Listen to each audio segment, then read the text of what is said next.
La declaración de fe contiene diferentes capítulos. Uno de los capítulos se llama La caída del hombre y redención del hombre. O sea, fíjense, caída y redención, ¿sí?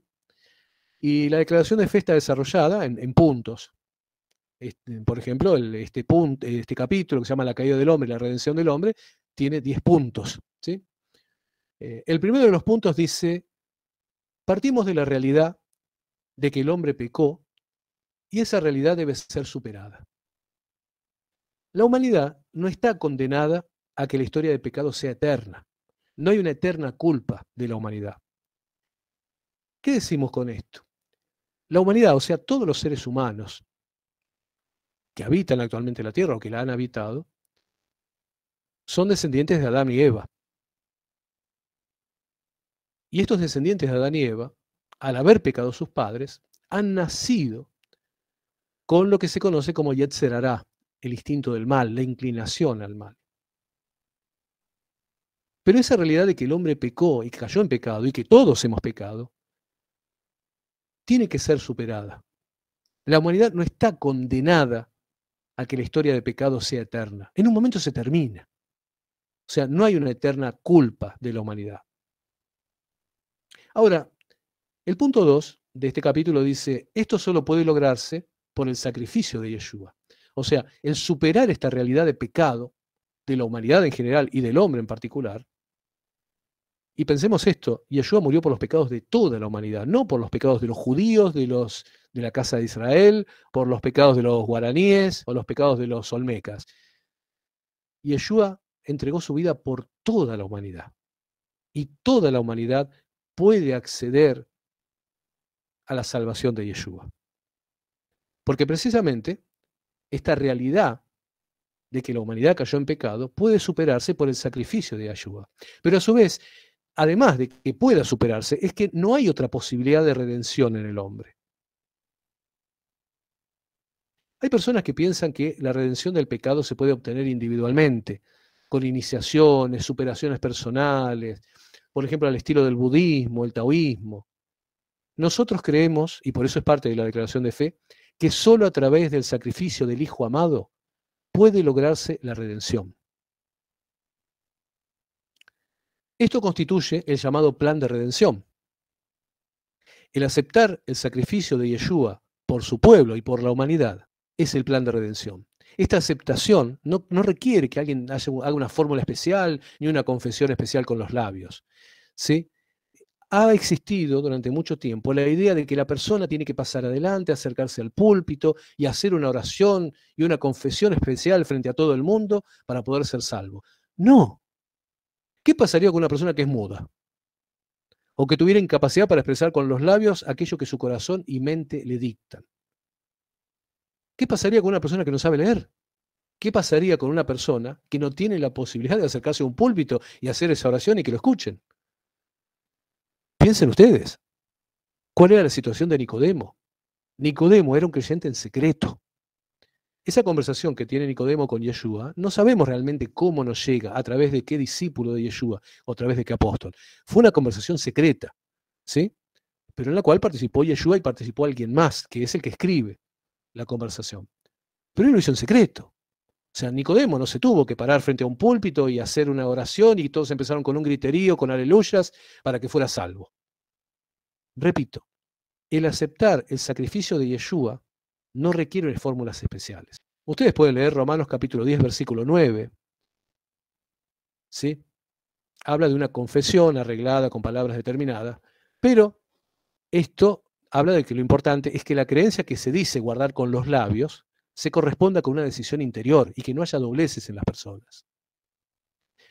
No estoy diciendo que hacer una confesión pública cuando las circunstancias lo permiten sea algo malo. Lo que estoy escribiendo es que la salvación no está sujeta a una fórmula preestablecida ni a una obra determinada. Por otro lado, el plan de redención es anterior a todo lo creado por el hombre.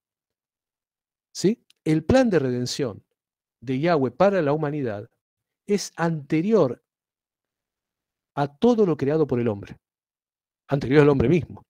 Por lo cual, el plan de redención no es una creación humana y no está sujeto a voluntad humana alguna.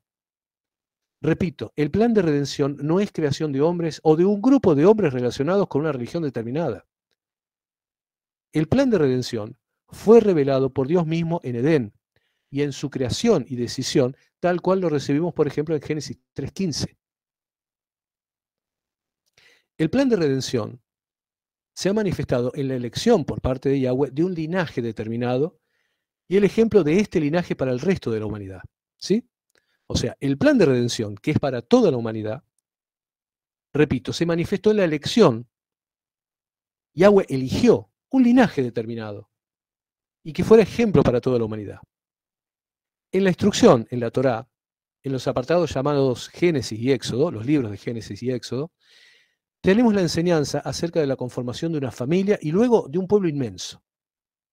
Estos fueron escogidos para dar testimonio a todos los hombres de las maravillas, bondades y justicia de Dios.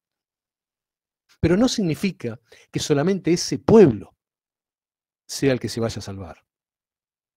Y esto es muy importante, porque no significa que alguien tenga que transformarse en judío para ser salvo. Este linaje, esta línea de parentesco, como dije, se llegó a transformar en un pueblo.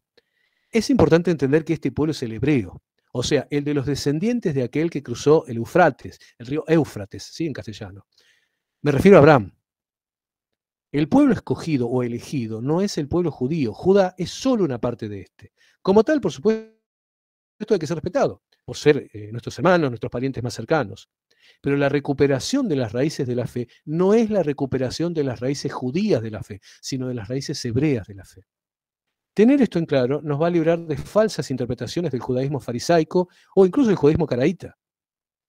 La frase de Juan 4:22 acerca de que la salvación viene de los judíos no es un cheque en blanco para la aceptación de cualquier doctrina proveniente de ellos.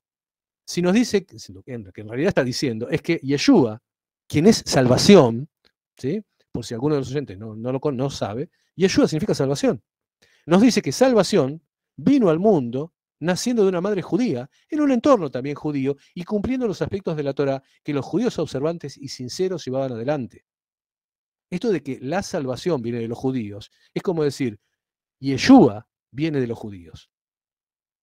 Quiero destacar que este aspecto nos diferencia de algunos hermanos que se hacen llamar en este tiempo judíos mesiánicos, con los cuales tenemos muchos puntos de contacto, pero también diferencias. En primer lugar, que nosotros aceptamos la comisión de Yeshua de dirigirnos a las ovejas perdidas de la casa de Israel sin necesidad alguna de judaizar. Para que quede bien claro, aceptamos la comisión de Yeshua de dirigirnos a las ovejas perdidas de la casa de Israel sin ninguna necesidad de judaizar. O sea, sin necesidad alguna de copiar o repetir las modalidades y costumbres de nuestros paisanos judíos, ni sus vestimentas, ni su lenguaje, ni sus cultos. Lo cual, en realidad, son extrapolaciones de la religión del judaísmo rabínico.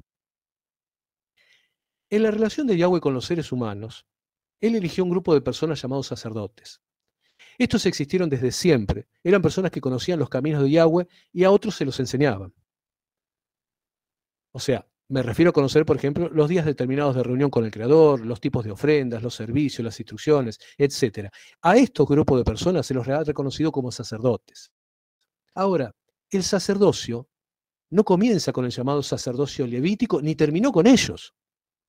El judaísmo farisaico, y en parte, por desgracia digo, el judaísmo mesiánico de nuestros tiempos, solo considera la existencia del llamado sacerdocio levítico. Por esto, estiman como un gran logro la reinstauración del templo de Jerusalén y la reinstalación de los sacerdotes reconocidos por ellos. Pero esto, lo único que haría sería renovar la instalación sacerdotal que existía en tiempos de Yeshua. Tengamos eso en claro. Si se levanta nuevamente el templo en el monte, si se levanta nuevamente el sacerdocio levítico, los sacrificios ofrecidos por esta gente serían inválidos. Inclusive el sacrificio del día del perdón, porque Yeshua ha consumado en sí mismo todos los sacrificios expiatorios. Aclarando más las cosas, el judaísmo rabínico, caraíta y los que a ellos adhieran han perdido sus sacrificios. Sin embargo, aquellos que amaban a Yeshua y guardan sus mandamientos, tienen en él al verdadero sacrificio. Yo dije recién que el sacerdocio no comienza con el llamado sacerdocio levítico ni terminó con ellos. Previo al sacerdocio levítico, existió el sacerdocio según el orden de Melquisedec, el cual recobró vigencia la noche en que Caifás desgarró sus vestiduras en el falso juicio a Yeshua. El sacerdocio levítico fue un remedio dado por Yahweh ante la caída de los primogénitos en el episodio del becerro de oro. La intención primaria de Yahweh era que todo el pueblo fuese un pueblo de sacerdotes. ¿Ha desaparecido esa intención? No, sino que se ha renovado. El día en que se reúnan las dos casas, esto es, cuando la venida del Mesías vuelva a unir a la casa de Judá con las ovejas perdidas de la casa de Israel, todo su pueblo serán sus sacerdotes. Todo lo que hasta ese momento hagamos constituye una sombra profética de lo porvenir. Pero cuando aquel que es luz instale su reino milenial, su gloria cubrirá todos los rincones. La sombra se produce en un lugar donde no hay luz o la luz es escasa. Cuando la luz, el resplandor de su gloria, inunde el mundo, no habrá sitio sin luz espiritual. Repito para que se entienda. Todo lo que nosotros hacemos, las santas convocaciones, el Shabbat, como lo celebramos, las cosas que hacemos, son sombra de lo venidero. No son lo perfecto, lo completo, lo puro, lo único. Son una sombra. Tratamos de hacerlo de la mejor forma posible, pero son una sombra. Pero cuando venga la luz, cuando la luz instale su reino milenial, su gloria va a cubrir todos los rincones. La sombra, repito, se produce en un lugar donde no hay luz o la luz es escasa. Cuando la luz, el resplandor de su gloria inunde el mundo, no va a haber sitios sin luz espiritual. Por lo cual no habrá sombras espirituales de ninguna índole. Antes que el sacerdocio levítico existiere, teníamos la presencia del sacerdocio según el orden de Melquisedec, el cual es ampliamente explicado en la carta a los hebreos. Sacerdotes de este orden fueron, por ejemplo, Set, Cainán, Matusalem, Sem, etc. Según, por ejemplo, se puede aprender de la carta de Judas 1:14, siendo Yeshua el sumo sacerdote de esta orden. El alcance del sacerdocio, según el orden de Melquisedec, trasciende los límites del pueblo escogido. Porque Yeshua, siendo el sumo sacerdote, ha trascendido de los cielos, ocupando su lugar en el trono mismo. Esto ustedes lo pueden leer en Efesios 4:10 o en Efesios 6:9. Hoy tenemos el llamado de ir a las ovejas perdidas de la casa de Israel, buscando precisamente esta renovación espiritual de la que estábamos hablando, de forma tal que cuando Él vuelva nos encuentre con las lámparas encendidas y con la cantidad de aceite necesario.